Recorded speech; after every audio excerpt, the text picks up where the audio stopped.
Welcome to the FTK Moms Podcast, where real moms share real stories with real love. No filters, no fluff, just unfiltered truth, big laughs, and a little therapy between friends. Because sometimes the only thing holding us together is a good story and a group chat full of moms who get it. So girl, grab a drink. Hide from your kids. And let's talk about the shit no one else will. Okay, well, welcome everyone back to FTK Moms Podcast, where we just have real conversations with real moms, all with real love. So we are excited to welcome Leslie. Hey, Leslie. Hello, FTK moms. Thank you for having me on here because, FTK, right? Yeah. Well, thank you for saying yes to us too. Yes. And understanding, right? Like all the F's. All the F's. Yeah. All the F's. And I think she brought in another one. She was like, sometimes all I can do is feed these kids.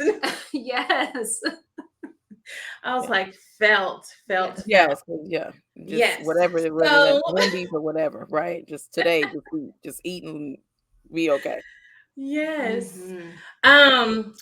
So again, FTK moms, we're here to just have real conversations, talking about all the things, right, that moms encounter and deal with throughout our lives and our journeys of being moms and dealing with these kids from day to day. The way that we typically like to start an episode is, are there any FTK wins or fails or whatever for the week? I definitely have one if either of you would like to share. I had one last time, so I'm good. There's always one. Leslie, do you have one you want to share? We put you on the spot. No, I want to hear what Alicia is going to share first. All right, we're ready. Okay, so y'all know my oldest daughter is 23. Mm-hmm. And about this time last year, she was dying to buy a Mercedes-Benz, which she did, right? She successfully bugged the dog crap out of me and her dad to, help me. We were like, you're 22. There aren't very many kids your age who have Benzes. Like, what's the urge? Blah, blah, blah. She's like, there are plenty of kids, plenty of girls my age. They just, the cute little whatever model. And so she found a way. She bugged her dad. He went and helped her.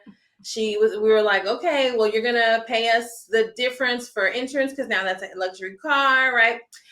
So Friday we were at dinner and she started talking about, because she had to pay that first oil change that was about that $500. Yeah.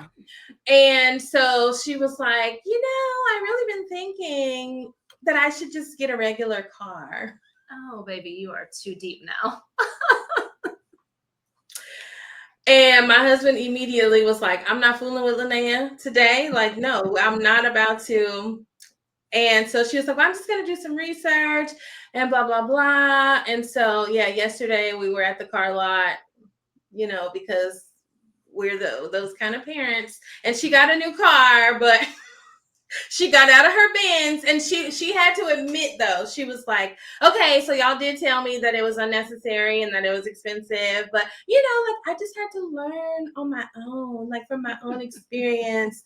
And so now, I don't need it. I didn't need it. I didn't need the Benz. And I'm like, okay, girl, well, we're not helping you buy another car for like the next 10 years.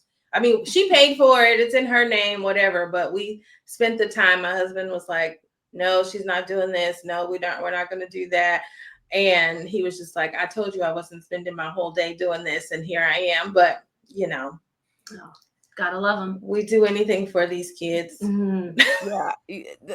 That's you doing better than me because we gave my oldest one who, just talking about kids. I have my oldest daughter is 24.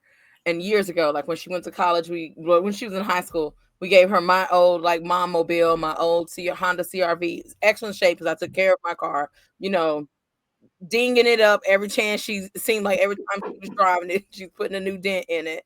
And finally I was just like, hey, she's like, well, I'm really ready for a new car. And I said, are you? Because that means that you're going to go to the lot and finance it yourself and whatever. You're welcome to trade mine in. I will sign the title over, it's free and clear.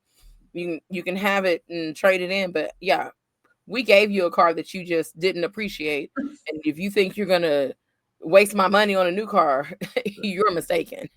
You got more than what I got. Yeah. A car given to you, so yeah, no. Yeah. Yes. And she did. She bought her own car. It's almost paid for. It's almost paid off. It's been about almost 6 years. Like, it'll be paid off. And now she's like, well, I'm ready for a new car. And I tried to tell her, I said, you should consider putting your car on Turo for like Mm-hmm. the renting. I said, and then get you another car. I said, pay yourself that car note for a few months, get you a little down payment, and go get you another car, but keep that other one on Turo and let it make money. Maybe it'll cover your car note. Mm-hmm. So smart. Yeah, Yeah. I have all the ideas. They don't Right. listen, so we'll see what she does. But I'm just like, that's a leg up, because that car can be on there. You kept it. It has low mileage. She did really great job with the maintenance and everything. So there's nothing. I was like, maybe that will, help, and so we'll see. But yes. Yeah.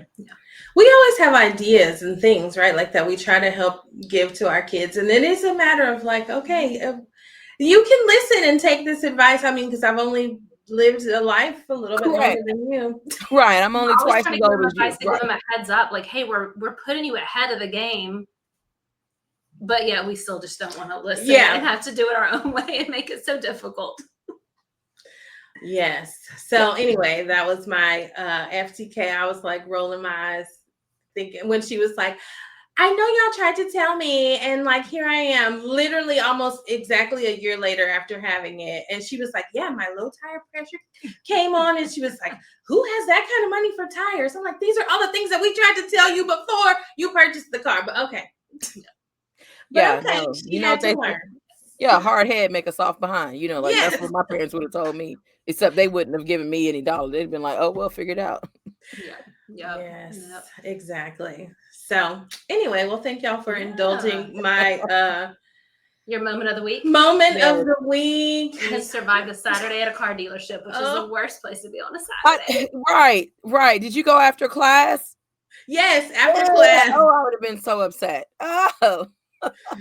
Yes.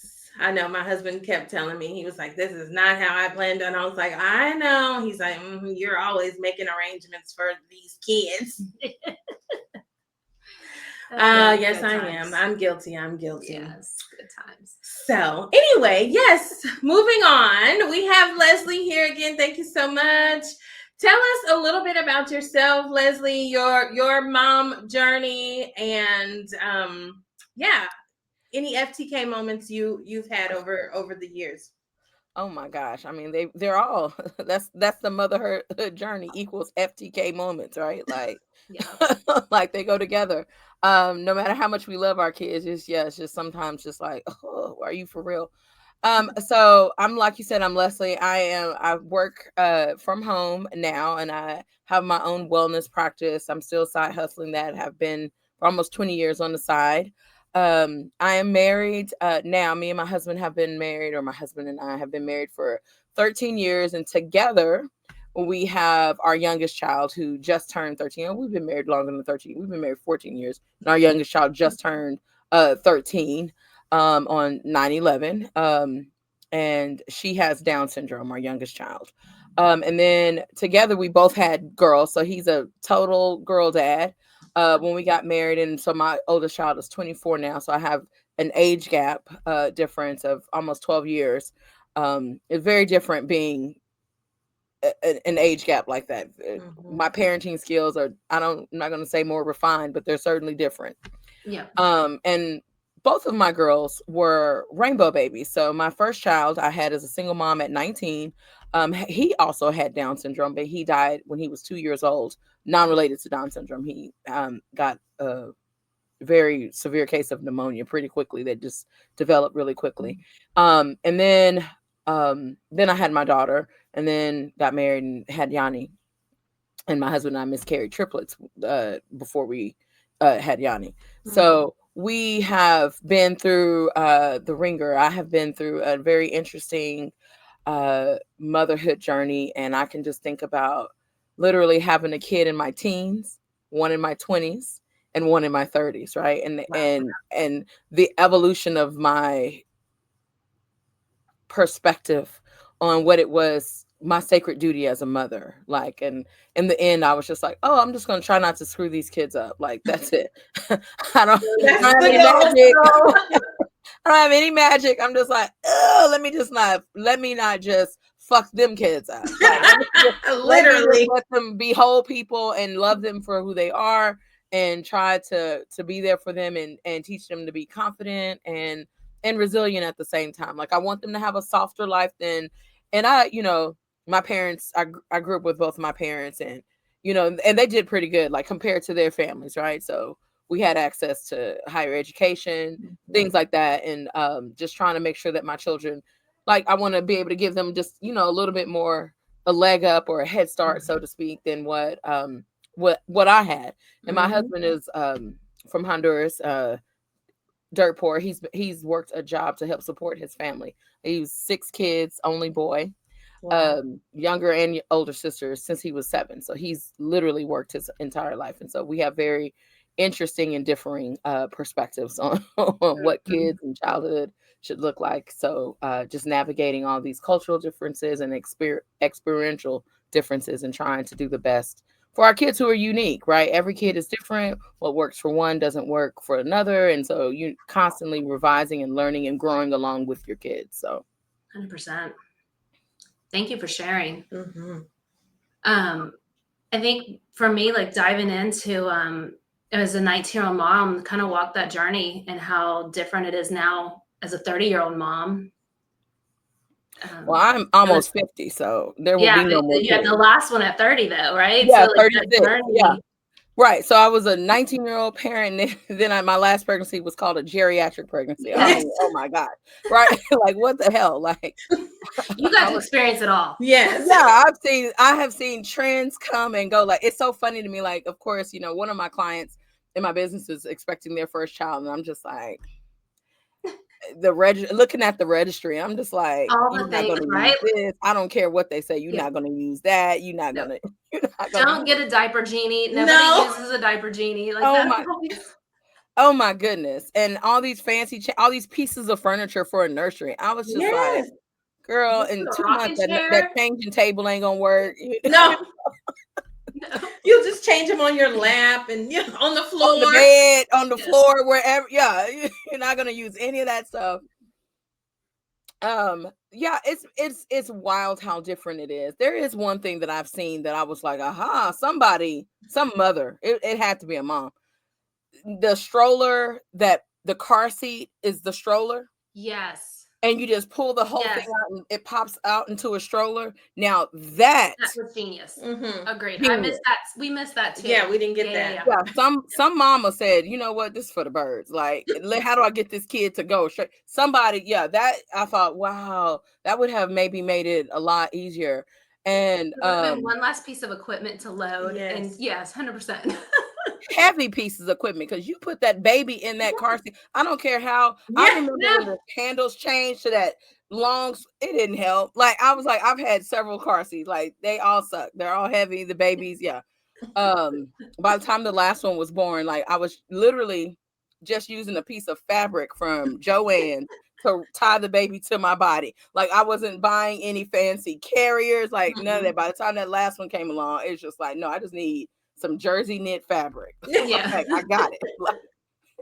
And here we go. And we forget how much some of the basics are just so much better than going and spending all the money on all the things.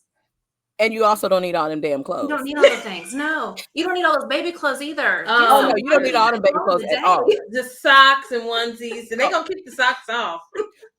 And they're gonna outgrow that shit before you even get a chance or to they're put gonna ruin it. Because at home, all they need is onesies. Like, that's it. You ain't trying to, and what I call it, the baby sack, like the pajamas that had the drawstring at the bottom so you could change it. That's it. Yeah, that's it. That's it. Where's that kid going? You need one little outfit to take the picture in the hospital. Yep. You're not gonna want to take pictures with that baby again so that baby can sit up on its own. Like, like, let's be for real. Like, that baby's not going to portrait session. It doesn't matter what they wear at that age, right? Like, you're in a onesie, it looks cute. Throw it on Instagram. You're good. I remember when I had my son, I was 19-year-old mother, finishing college. He was born in March, and then I graduated school a couple months later. But I remember I had a neighbor who had a daughter who was outgrowing stuff, and I can't tell you how many times my son had on those Minnie Mouse pajamas. Like, I just can't tell you. Like, I didn't care if it was clean and it fit. Hey, No, those hand-me-downs are the best. Yes. hand-me-downs are the best, and my kids, of course, are so spaced out that I didn't get to benefit from hand-me-downs at all. Mm-hmm. But Same. I wish We were I 6 had. years apart. So yeah, and it was a girl from a boy. So Oh, I even don't care though we anything would about have done that. that boy in a Oh yeah, pink one, and he would have looked like a little girl, and nobody would have questioned it, and we would have just moved on. just Right. moved on. I mean, yeah, same thing. I just yeah. Yeah. Teenage Mutant Ninja Turtles on this last one, like whatever. I don't care. Mm-mm. Didn't care. No. It doesn't make sense. So yeah, so in that way it changed. But also I'll be honest, like my energy level, like I remember specifically when my oldest child was like, toddling around 19, 20 months old, almost 2, very, very into hair bows, which cute little outfits, This last one, I mean, she couldn't get dirty. That first one, like I'm the first daughter, like anything on her. This last one, people be like, your child's eating dirt. I'm like, yeah, she's gonna be all right too. Like, I just can't care. Like things I care about at 30, as a 36-year-old mom, I don't care. I didn't care about when I was 23 and vice versa. Like I don't just dust her off. I remember watching my husband hose her down outside instead of giving her a bath, and thinking, oh, this man just doesn't do anything the way I want it. And then I had a moment like, girl, just let him. And that was probably the best moment of her life, getting hosed down. She was happy. Yeah. She was clean. And then he put the onesie on, and she had little pants. It had ruffles on the butt. You know how little girls call. And then he snapped the onesie on the outside of the pants. And I was just like, have you ever seen her dressed like that? Like, what? And then I said, let it go. Let it go. Let it go. Because what difference does it make? She's still walking around. Like, okay. Yeah. Yes. Yeah. Fighting, definitely choosing different battles. Oh, yes. Yeah.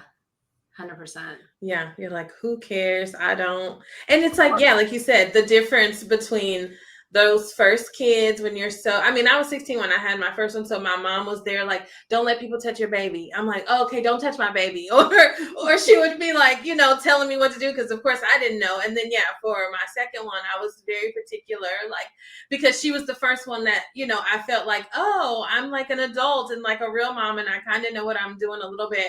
And then, it was like, then my mom was there telling me, you don't need to do all that. And I'm like, well, yeah. So it's like so different. We talked about this before where it's like, when you have those age gaps, then your kids, Linnea always is like, Kyla got a different set of parents than I did. She got the rich mom and dad. And I'm like, rich girl, what are you talking about? She's like, y'all's rules are so different. And like, I'm like, no, they're not. They just look different from you. But I'm like, but we're also just more tired and like more educated, correct, have a little more knowledge about kind of what we're doing. We didn't. You were, we were just experimenting with you. Sorry. You learned to pick the battles from the first one where you're like, those energy you put in the first one, you're like, it doesn't really matter for the second one.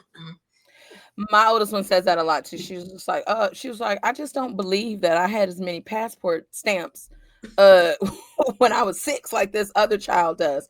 And I was just like, first of all, I was a single parent when I had you. I was like, so no, you didn't even have a passport when you was that young.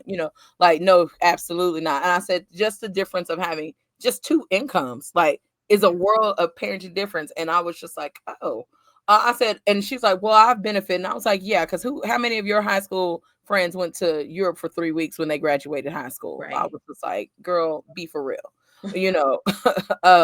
So I said the little one is different because my life is just different. I work for myself. Like, I have flexible hours. When my oldest one was this one's age, I was still teaching elementary school. So it was very, I'm at school and I taught her part of the time. So it's different, and it's not necessarily easier because as a mom, I'll say it as a mom of girls, I just want to do what I want to do because I know I'm going to be in charge. Like, we're running our lives, right? Like, I don't have to ask anybody for permission or is this okay or what do you think about this? No, I'm just doing what I want to do. Like, like, oh no, she's spending the night over here, or her friends are spending the night over here a lot, like my oldest one. And then with this other one, my husband's just like, no, she can't go anywhere. No one can go. I was like, for her birthday, I was like, I'm gonna get her friend, her best friend, see if she wants to go with us to the beach, which is what we did for her birthday.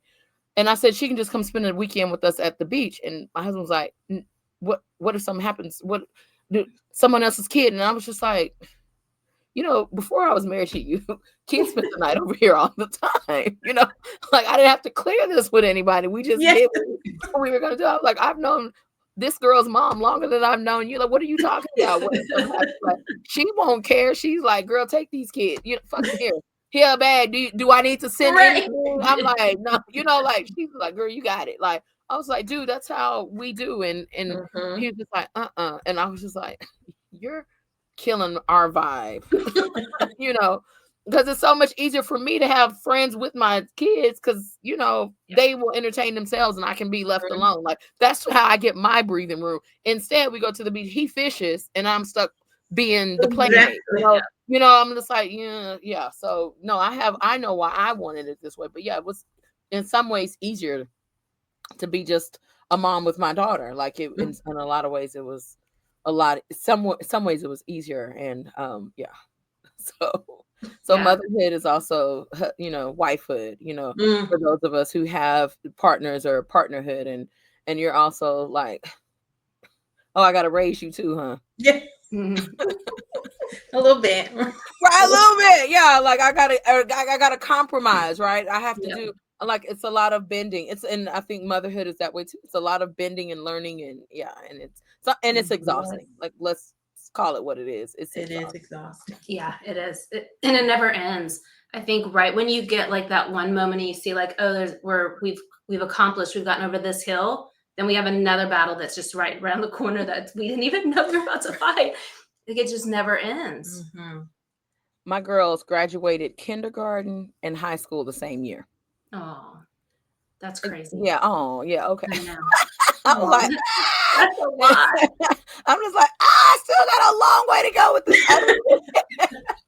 You do.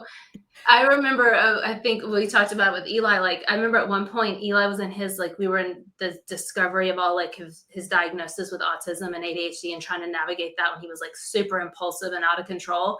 But my daughter was going through the hormones of, like, preteen, and I was like, somebody help me. I'm, like, gonna have him. I'm, like, I couldn't handle it. Like, because they both are at the same time. I'm like, I can't, like, I need this to pass real quick. And it did. We were in there for a couple of years. No, it's so wild. Like, just like, and then it's also like, just like you said, dealing with the diagnosis, like that is a long process. Like that is, with Yanni, who has Down syndrome, we didn't have any inkling or like warning, like it wasn't detected during the pregnancy. So, we just, and when she was born, no one said anything to us. And then I, at her 1 week checkup, was like, does she have Down syndrome? Because I'm looking at her and her pediatrician was like, yeah, I was going to ask you, had you thought about it? I was like, no, let's test her. Like, I know what to do.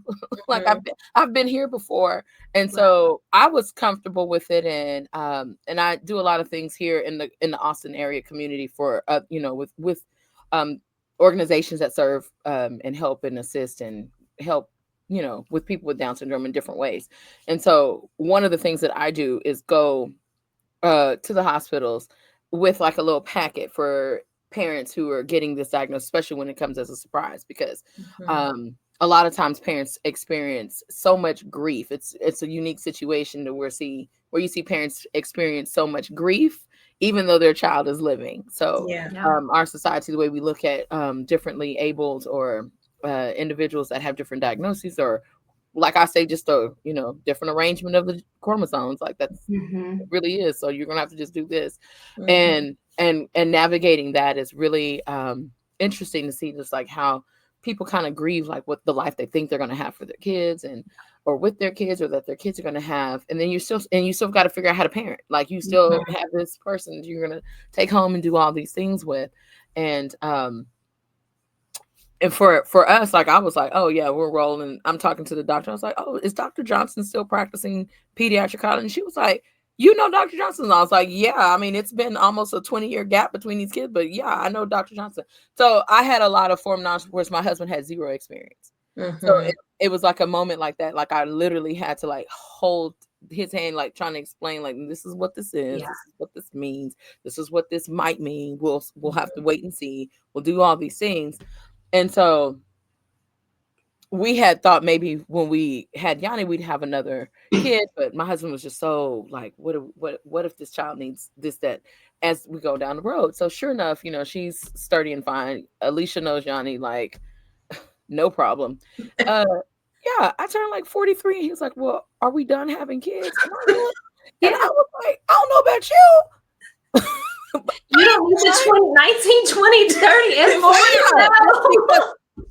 Just because I can have a baby every decade don't mean I need to, right? Like I was just like, I'm done. I don't know about you. And I had this moment where I was like, am I being selfish? And I just remember crying in my closet because I thought, when will I ever be by myself? Like that was that was my thought. When, and not alone, but just like, when will I ever be able to breathe and just have a little bit of time to do the things that I want to do? I already have this child that will, you know, need my care and guardianship all of the rest of my life. Like when, if we have another baby, oh my God, like I just, I was just FTK, man. No, that's like my worst nightmare. Right. I like after I had, so when I had Nyla at 23 or 24, I got pregnant at 23, but then I had Eli at 30. And I remember like from high school, there was a mom that had an accident pregnancy in her 40s. And it traumatized me enough that I looked at my husband. I was like, hey, can you go get snipped? Well, of course that was like asking him to do a whole, like you'll have all your parts. So I was like, I can't do this. So 2 years after Eli, I was like, went to the doctor. I said, you've got the springs to put in these tubes? Because I am done. Seal this up. We are done. If I feel the need to have a baby, I will adopt. There's many kids out there. But I was like, done. But it was my fear. The most harrowing weeks of my life are whenever I have to change my IUD. Like, it's like, let me pick a fight with my husband. I don't want him to touch me. Like, because I just can't. Like, I just can't, like, because that would be me. That would be me. One time without that, between IUD, and then I would be like, here I am, 49. Yeah. Like that would be me. We'll be on another podcast episode. Right. Like, so Leslie, tell us about joining us from the state hospital is Leslie. Like, wearing your FTK shirt proudly. Right. Will she be able to use my outside of the straight jacket? Can y'all just release her for a second so she can have? Yeah, like no, I just couldn't even. I can't even imagine. You know, like I can't. And my oldest one is just like, oh yeah, I don't want any kids but she loves her sister because she's just like, I know one day, Mom, you're just gonna say, okay, I'm done, and here's your sister, and you're just gonna take a trip by yourself, and we won't see you for a while. I was like, exactly. But so she's preparing in that way, you know, and it's nice to see how close they are. And she's just like, yeah, no, I don't know if I even want kids. Like, it's so funny to know that Linnea is engaged and my daughter is just like, I had a puppy and I made it with him a month. Yeah. Mine's even looked at how to sell her uterus or whatever online. I was like, you're 18. Can we please slow down? It's very true. But those are conversations I'm having with my daughter because, you know, even in 2025, you know, and especially in the way that our political climate has shifted, not necessarily for the better. Like, what are you doing? Like, if you're not ready for kids, like, you know, I was your age when I had you. So what are you doing, you know, to prepare yourself or take care of yourself in that way? Because you may be stuck with a kid, you know, if you don't want, and I say stuck, you know, not, you may be forced to carry this kid and I know her, if she has the baby, that she's keeping the baby, you know, like there's no, so like, what are you doing? And because you have to think about it in terms of that, like, are you really ready for motherhood? And she was just like, you remember that puppy I had that as soon as I got it, I loved it so much. Yeah. But like by 3 days later, she was like, Mom, can you babysit my puppy? And I was like, girl, I still got a puppy of my own. Like, no, I'm not keeping your dog. And she had to rehome that dog. She was just like, yeah, I'm not cut out for responsibilities like that. She's just like, I just don't think I'll be able to do it. The choices we And make. you have a choice now. Mhm. I think motherhood is wonderful, right? For those Mhm. people that think it's wonderful, and then it's not for everybody. So, yeah, you have to think about it, because once you're in it, man, you're in it. You are all the way in it. You are all the way in it forever and ever. And like you Yes. said earlier, like the goal is to not screw them up, like to try to, right? I think too, like I was posting some stuff on Instagram this week of just like it's so exhausting to be a good parent, Mhm. right? Because anybody can go have kids, Oh, yeah. but like to be there and walk that journey with them, it's tough, it's hard, it's exhausting. Mhm. Mhm. It's Absolutely. exhausting. And especially if you are a parent that is needing to heal trauma, harm, or some impact that you've dealt with, like that, trying to break any cycles or just Yeah. get your own self together, like that is exhausting work. Like Mhm. that's a lot of work in and of itself. And then you've got to do this simultaneously while you try not to I can't remember what talk show host described it as, like you have like a whiteboard or like a big post-it note. That's your life. And if you've had any adverse childhood experiences, whether whatever they are, your whiteboard starts out already being scribbled on before you Yep. get to adulthood. And as a mom, I'm trying to just keep their page blank. So good. Yeah. You're going to make your own mistakes. And I'm gonna help what I can, and but I'm trying not to scribble my stuff on your page. Like that's Exactly. how I kind of look at it. And yeah, so therapy. Yes. So therapy. Therapy. Therapy it is, right? And it's like, oh, yeah. And sometimes you can see those, the way you explained it, right? Like my scribble is on your, and it's like, oops, okay, let me see it. Can I erase that? How can I therapy? Everybody. Everybody, like, and I was telling someone, one of my clients, I was like, even if you look at it just like as coaching, like I always, Oprah has 6 different like coaches. Like you just think about, coaches they see a big picture in a way different than you. Like if you're on the court playing the game, what you see is different than your coach on the bench that's looking at everybody. And like having, okay, this is maybe a blind spot for you, or this is an area you could grow some skills, right? And I can see that. And then let's talk about how we can get you those skills, because without doing damage over here, or losing the ball, so to speak. So yeah, definitely. As a daughter from a mom with narcissistic tendencies, yeah, it just, I'm just like, oh, okay. I need to work on this. Yeah. And I think that's the difference. We've talked about this too. Like our parents, and therapy was definitely not a thing back then for them to even consider, right? Let alone like even listening to your, I would be like, well, I kind of don't think that that's a good idea. My mom was like, well, did I ask you? Well, okay, no, but well, this is just how I feel, right? And so I think, yeah, even taking that, there's so many things that I'm like, oh, my parents were great. I love them, right? However, there were some things that I'm like, yeah, didn't care for that too much in the way that y'all parented me and my brother. And even the differences in the way that y'all did that, because we were a girl and a boy, that it's like, okay, so now for me as a parent, right, these things that I'm going to do or try to do, and sometimes you see those things seep out and you're like, oop, that's my mama coming out. I need to like hone in on that. And then then when you have, my husband has his own stuff, and so then he's bringing that as his for his parenting, and I'm like, well, wait a minute, like we were really about to screw these kids up, because and so it's like you spend so much time, and especially because neither one of my kids were planned, and so we didn't have those conversations, right, where it's like, oh, what kind of parent do you feel like you want to be, or what disciplinary practices do you want to, it's like, oh, we got these kids and now we just are going on a whim.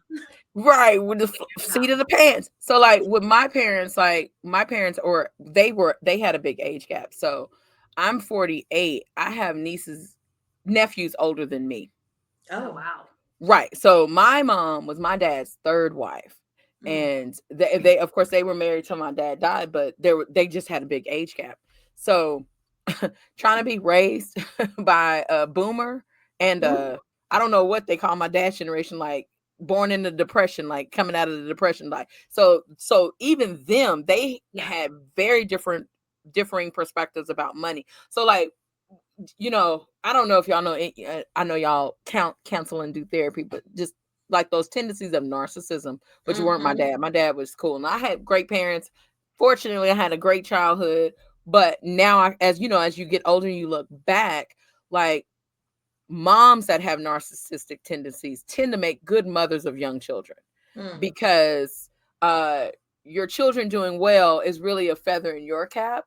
So they need that like that outwardly justification. So in that way, my mom was great. We didn't realize she was flawed till we were adults. Like, like we had a great mom, and then I'm just like, Mom, you know what? Actually, you're not the center of my life. I'm sorry, I'm grown. So a lot of stuff like that. But a way to manipulate us was with money. So I didn't learn very good money management skills until me and my husband got married. Like it just was. I was just like, I'm just out here just living. Yeah, it was weird. So in a lot of those things, I was just like, oh, I would have been better off, had my dad lived longer. So my dad died when I was 20, right before I turned 21. And I was just like, oh, he would not have let my mother do some of the things she did with money, because he'd been like, Gwen, you need to let those kids figure it out. And when I was just like, oh, yeah, my dad was right in that way, because it didn't help us like in the long run. Like it was a tool manipulation. So yeah, so some of those things that I know, I'm like, oh, I wish I had learned this differently or been exposed to this. So those are some of the things that I really try to not mess up my kids, with that kind of stuff. Now, of course, this young one, she's never gonna, I'm just calling it, she's not gonna ever pay any attention to that. She knows everything she needs to know about money. Save her, spend yours. Like that's gonna be it for the rest of her life. Credit card and we're good, right? Like that's all. Yeah. Oh, she loves to pat my husband's pocket. She was like, I need this, and just pat his pocket. Like, I know you got it, Whereas my oldest child, I'm just like, you've got to learn money things. Like I'm just like, you've got to learn how to live within your means. So just, you've got to learn how hard it is to get these dollars. Like, and I also feel like our parents were that last generation where a college degree was such a big difference in earning mobility, like, in earning potential. Like my mom always says, well, you're so smart, you should go get your PhD. I said, for what? I could go spend that money in an education, and it would not increase my earnings enough to justify that amount of debt. Like it just wouldn't. Like, I don't know what you think this is out here, but it ain't that. And so yeah, talking even to like parents and how they grandparent, and of course grandparents are my mom. I'm just like, who are you? Because if that was us, that would have never went like that. Just like the way she does her grandkids, and she only has 3, and so that's she's just very different grandparent. And I'm just like, well, I'm still very much in the throes of parenting and parenting in the sandwich. She needs me because she's getting older, and and then my kid still needs me, and I'm like in the middle of this sandwich, and it just adds another layer to like, okay, let me be pulled in yet another direction.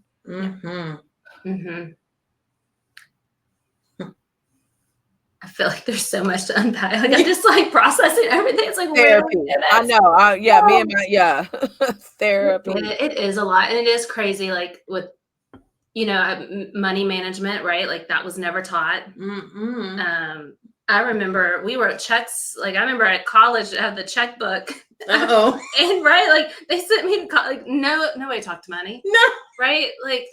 I grew up in the country. Like I was raised in a trailer, and then my parents started their own business. They worked out of the home. Like I watched them like work hard. Right.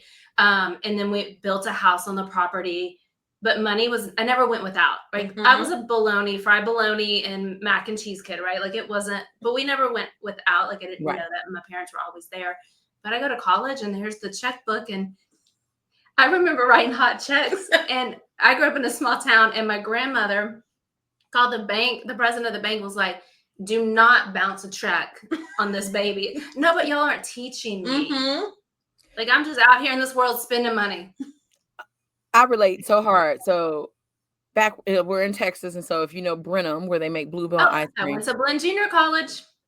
Girl, shut up. So did I. Yes. So I went to high school in Somerville. Okay. I played basketball with a girl from Somerville. So straight from Somerville at the age 16, because I finished high school early. No money. When I tell y'all, no money skill, like at all. Like my mother is really a great saver, money manager. Didn't teach us jack. Yeah. Same thing. I'm at University of North Texas, 16-year-old on an academic scholarship with a checkbook friend. And no curfew. Well, other than I actually was one of the few kids had to have a curfew because I was 16 in college, so I was in a dorm. So I did have a curfew. But I mean, I was at the mall, like in Denton, right?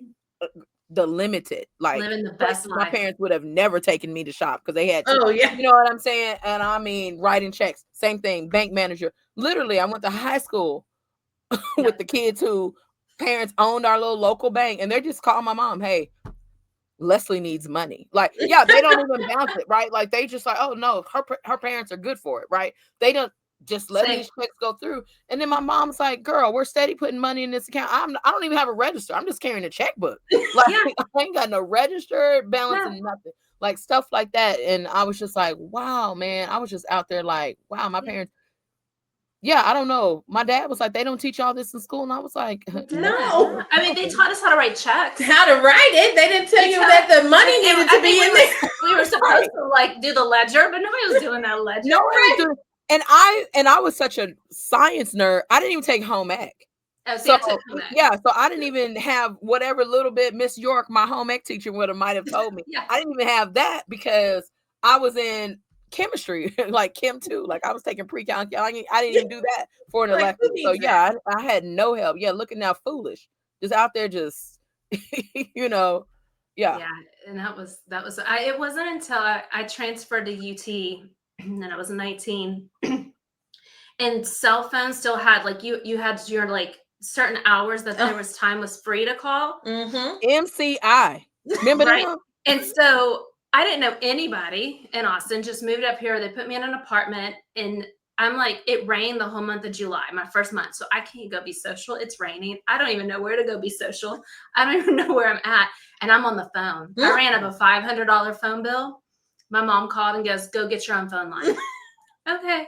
That was like the first time. That was the first time I was like, kind of, okay. Right. And then Dad's like, go get a job. But I've only played basketball my whole life. That was my job. Go get a job. Go wait tables. Okay. Yeah, that was the direction that we got. Okay, I'll go figure this out. Yes. And I remember that hustle, like rent, bills were due. And like they would pay rent, but I had to pay everything. And I'd be like, oh, I spent all my money out playing. And then I got the first credit card. Oh, gosh. And I would reward myself at Express when I did a good job on a test or if I had a bad day. It didn't matter. Either one, I was rewarding myself. My sister goes, I remember coming down to visit and she was like 16 and be like, you're so rich. Like, look at all your clothes and your shoes. Y'all just steadily climbing up debt. Not just debt. Oh, don't man. give us credit cards. No. We should not be allowed to have a credit card. They should not be able to do that on a college campus. No. But yeah, no, what saved me was being 16, like not being able to get them. Like that's literally what saved me 2 years. Like it just delayed, right? Not knowing how to use credit cards for 2 years, right? And I know so now they'll teach like, I think there's like, I know in high school, Nyla took like a financial literacy class. Yeah. But I still feel like there's still no financial literacy. No, it's the bare minimum that they're getting. We still control her savings account. And the other day she was like, I'm 18. I can go get my own accounts. You can. Mm-hmm. She was like, but I won't say, well, like, no, we pull money out and put it in a savings because you just don't have control. And we get that. But we're going to save for you. My oldest one, when she, here in Austin, she had A+, like when, you get good grades, like she had like something where and then she had an account, I'm banking at Wells Fargo, had her account tied directly to my account. And, she didn't understand that I was her overdraft protection. Right. You know what I'm saying? Like I'm looking at you swipe this card and I'm like, that oh, this fool. And so we had some real hard conversations, and I was just like, she always worked. Back then I was in management or leadership at the Y, and she worked at the Y part-time, and she get her little check and then go direct deposit. And I'm like, girl, you already owe this out because you got your contribution to the car insurance. And I was like, you're gonna have to work more hours. You want to hang out with your friends. They don't have jobs, but they also don't have cars. Mm-hmm. And I was just like, I said, you think that you deserve these privileges, but privileges come with more responsibilities. Like, you don't just get this stuff. She was the same way. As soon as she turned 18, well, I'm getting my own account. Oh, go ahead. Yeah. Go right ahead. And so she went to the Wells Fargo and just separated her account from my account. I said, okay. Them charges 2-3 weeks later, Mom, can you put no? Actually, I can't because you cut me off. Remember, you're grown. Remember, you're 18. Tried to tell you. She was just like, oh, this sucks. And now she's always like, oh, the adulthood is the most ghetto hood there is. Adulthood. Yeah. I was like, girl, y'all make it, what did she tell me? She says, y'all spend y'all's money on whatever y'all want. I was like, girl, bills? Like, just because we provide food and shelter doesn't mean that's what we want. Girl, I would be in Turks and Caicos. Like, what are you talking about? Like, what do you mean? What I want to? No, I know I have to. Mm-hmm. Like, there's a difference. I say we pay these things because we have to, because we have y'all. Exactly. We chose to have kids. This is the sacrifice we make. I remember one time we were downtown Austin. Nyla was probably in middle school. She was like, why can't we live in these condos? Oh, I could if I didn't have you. Please trust me. These people probably don't have kids, number one. You don't never see kids coming out of these condos. You No, see cute little dogs with their $1,000 puppies and stuff. Like, they don't have kids. There's no children. No, that's The Sweet Life of Zach and Cody. That's that TV show that I used to watch back in the day. God, Zach and Cody. Yes, because Linnea thought that checks were just paper. And so she would just be like, well, Mom, just write a check. I'm like, girl, do you know that there's money attached to that in our bank accounts? I can't just write a check. She's like, oh, I thought it was just paper. I'm like, no, it's not just paper. Well, and that's Eli. Eli's a credit card now, right? He thinks debit cards are credit cards and it's just endless money. Yeah. But you got your credit card? Yeah, I do. And there's only so much money on this credit and I have to pay it back. I have to pay it back. My oldest one, she lives in Lafayette, Louisiana, and she went to college for a couple years and didn't know what she wanted to do. And I was like, well, hey, withdraw and let me save my money. You know what I'm saying? Because we're subsidizing. No, you don't know what you want to do. That's fine. That's totally fine. But I said, you get out here and work some of these jobs without a degree, you're gonna go back. So she's finally ready to go back. Still doesn't know what she want to do, but she knows she got to do something because And so she has like one of my little credit card. It has like a $300 limit, and I'm just like, you can spend $150 a month. Like, this is an allowance that I'll give you out of the kindness of my heart because I don't owe you anything. Right. And so every month over the limit every month, and I'm just like, I'm already paying your phone bill because you have brought it back home. She was like, Mom, because you had to get your own place in Louisiana. You had to have this. And I said, now she's got a little boyfriend that she wants us to meet. And so she's just like, I said, you're trying to live this lifestyle that you can't afford. Like, I'm helping subsidize just a little bit just because, but every month, $170. And I said, it doesn't seem like much to you, but it's my money. It's my money. It's my not money. The only thing you're giving her is that $150. Right. That's what. Yeah. And I was just like, I'm also paying your phone bill, and then I'm just like, and then when you go to school, and she works full time, she has a little part time, sometimes she door dashes, and and I'm just like, either you need to DoorDash more, see less of your boyfriend. Y'all need to start cooking more. I don't know, y'all. And she'll send a video. Oh, we're gonna have this and shrimp. I said, you sound like y'all need tuna. Yeah. I love like how I don't I do. I'm gonna backtrack though. I love how you've given her the space. Like, she stepped out, didn't know what she wanted to do. Stop wasting money. Yeah. Go my money. You can do what you want with yours. Yeah. And we've got that's kind of what Nyla, she's taken advantage of the Austin Community College. They're doing the free tuition. Yeah. And she has no clue, but I'm like, hey, go get your basics. It's free. with the money we set aside, we can keep making some interest on when you're ready to make a decision. But she's the same way. She doesn't know. But how many of us really did know? Like, my degree was in studio art. Y'all, come on.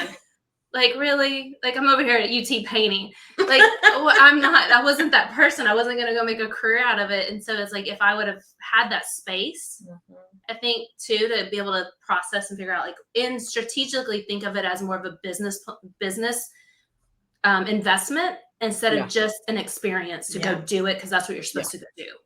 Yeah, I think now she's better, and she has skill sets. And I said you're gonna have to lean into your interests and your skills. Like I don't, and she's just like, and sometimes I think they have too much choice. Like there just isn't. There's so much to pick. Like how do I narrow it down? And I, told her, like from my experience, because like I said, I graduated high school when I was 16, and I spent a year in college, and I didn't know. My parents were pressing me to be pre-med.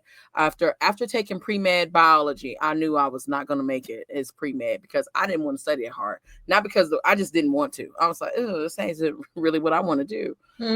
And I enlisted to the military. So I went to the Army, and that was a learning experience. And I, of course, I told my old daughter, I was like, you should try the Air Force. Like, don't go to the Army. I was like, I'm going to go Air Force.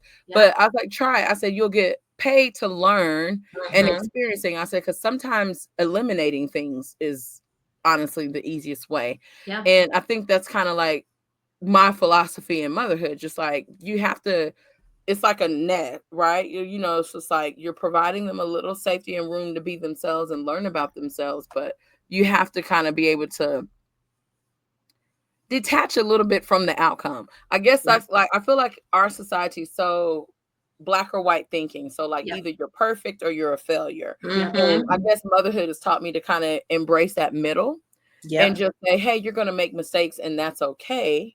I try to give you the information based on what, age appropriateness, your personality. Like I see you, like you're going to be this person. Let me try to help steer you away from that. But ultimately, you're going to make mistakes. Like if you're going to be one of those type of people that's going to learn from hard mistakes and try to set you up in a way that you can recover for them. And that was probably the biggest thing with her, just saying, some mistakes you can't recover from.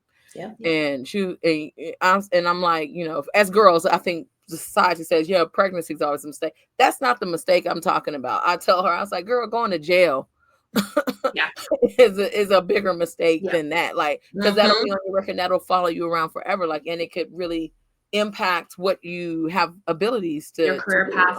There are all kinds of mistakes. I was just like, so look at that. Or I said driving crazy and having an accident that changes, your body and your makeup, or you kill someone, you're going to feel bad. Like those are mistakes that I'm talking about, like that are, the mistakes I'm trying to help you avoid. So giving her room to try to grow and figure out who she is, I think that's important. And hopefully she's still in one piece. So Leslie, I want to ask you, how with your daughter, the youngest, your parenting, like obviously it's a lot different, right, than the oldest. I mean, how do you approach that daily? It is different, and it's wildly different. In that for her, it's still, in a way, I say it's wildly different. And it's also the same, letting her be her own person. She certainly is her own person. I think that individuals that have Down syndrome have this reputation for just being these sweet, loving individuals who are always happy. And I mean, and honestly, she pretty much is like that. But she's also getting very sassy. She's that's like my broke best friend, right? Like that's everywhere I go.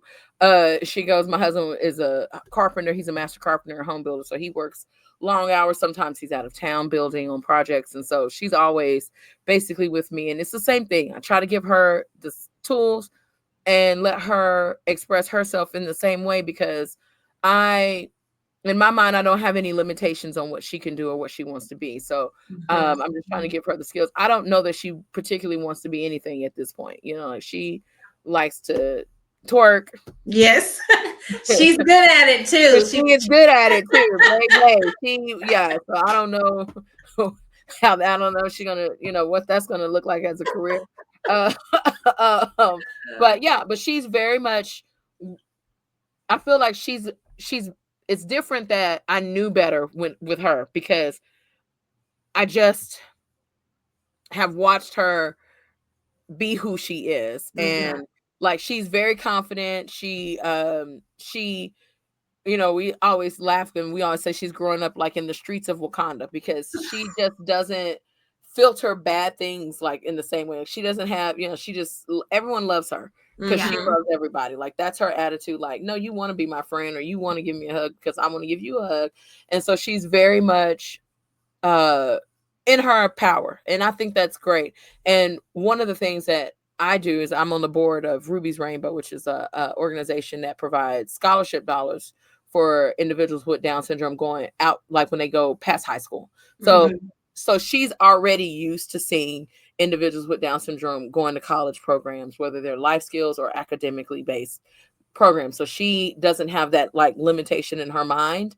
So it's the same in that way, but also like I'm more conscious about how I spend money or like invest. Like, no, we need to have this. So she has made me like learn about trust funds and like setting up things like that because I'm just like, oh, this is very different. And she's just living life. Like she's just like, no, I'm out here. I'm 13. Someone's got all this other hard stuff together. I just have to do what I'm going to do.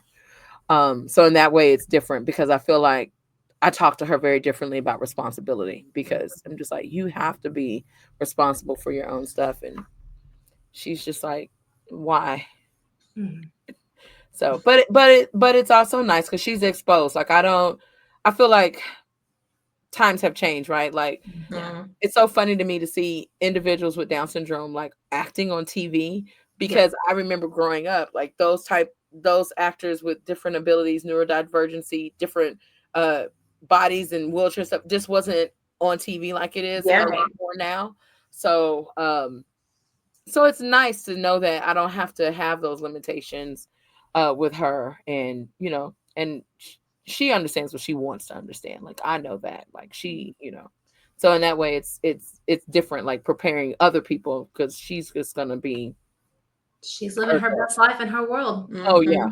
And you are literally in her world when she's around. She's very but I think she brings out the best in our family. Like, like it's funny, like she's not the favorite, but she definitely makes us all want to be better people because we know that we are setting an example for her, and she'll call you out like, that was a mess, or you left that alone. Like she's very open and she feels confident to speak her mind. I think in a way that's different than my oldest one was at the same like age. I think Eli with the autism, there's a lot where I could say it's kind of God's protection over him because it's the same, like he just doesn't process everything.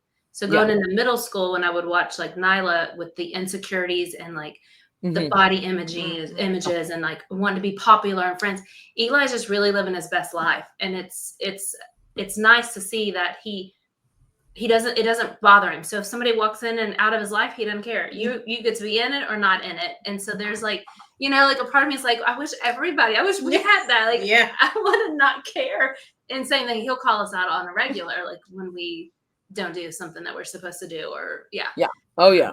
But, one of Yanni's friends has autism, and it's hilarious to listen to them have conversations because of how frank both of them are. I know. I'm just like, they have like, it's about whatever their stuff is, but they are open, like, and they don't mince words. Like, no, I didn't. I don't know what her friend Lila told her, but I could just hear Yanni. They were on the tablet and they were co-playing like on the tablet, and they're playing on FaceTime, and they were doing something, and all of a sudden I hear Yanni was like, I didn't like when you said this, and Lila was like, well, I didn't mean it to hurt your feelings, but I've got to say what I've got to say. Okay, period. And it is. It's like you're like, okay. Well, there we go. There's a boundary. Yanni didn't take offense. She was like, oh, okay, but okay, well, can we do this then? And she was like, yes, we can do. And it was just like, wow, what would my marriage be like if I could? What's the comedian? There's a comedian that's married to her husband is autistic. Oh, I can't. Is it Amy? Amy Is it Amy Schumer. Schumacher, maybe? There's a comedian. I'm gonna have to send it to you I and think find it it. is And her she because her talks husband is about different. I being think it married might be to her. Yeah. being married to an autistic man. And I'm like, oh my God. Like, because she'll be like, does my outfit look good? And he's like, no. And she's like, okay. All right, thank you. Thank you. Right. Yeah. No, appreciate you. Yeah. No. So You I need to always know. know they're not gonna lie. They just can't. No, And they they're gonna they tell you the can't. truth whether you want to hear it or not. They can't. And that's one of my daughter's feeling. I didn't mean to hurt your feelings, but Yeah. Yeah. but no, really, that didn't look good, or that didn't taste good, or I didn't like that. Yeah, that's her. I'm just like, try and she was like, Yeah. no, No no, filters. no, there's no. Try No. and she's like, nah. Yeah. No, it didn't work there. Yeah, no. So yeah, so in that way, yeah, I can imagine. Like it's just so, yeah, it's so different, but it does bring out the best in you because Yeah. literally they're watching. Like even when they're, the kids are always watching. All of them, they're always Mhm. watching. And I really wanted to be one of those do as I do type parents and not do as I say type parents. So Yeah. That's awesome. Well, Leslie, thank you for sharing. Yes. This has been a great episode talking all the FTK mom moments. all the FTK. Oh yes, please.